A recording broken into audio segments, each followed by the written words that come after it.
आपलं तसं काही नाही, पण मित्र म्हणून भेटूयात, जाऊयात कॉफी प्यायला. मग आपली मुलगी काय करते, आपल्याला सांगते आज ना माझं एक्स्ट्रा लेक्चर आहे, एक्स्ट्रा लेक्चर. 10चं कॉलेज आहे, मुलगी आपली 8:30 वाजता 8 वाजता घरातून बाहेर, मग त्याच्यासोबत जाणार, तिथं कॉफी प्यायला जाणार.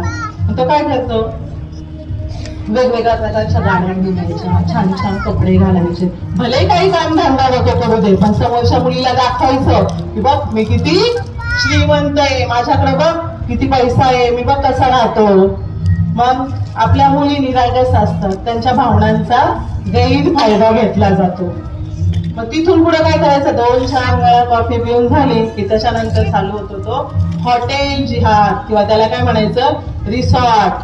मग चल आता आपली चांगली मैत्री झाली, आता तिला पण वाटतं चला बाबा हा आपला चांगला मित्र आहे, याच्यापासून आपल्याला काय धोका नाहीये, मग चला जाऊयात हॉटेलमध्ये जेवायला.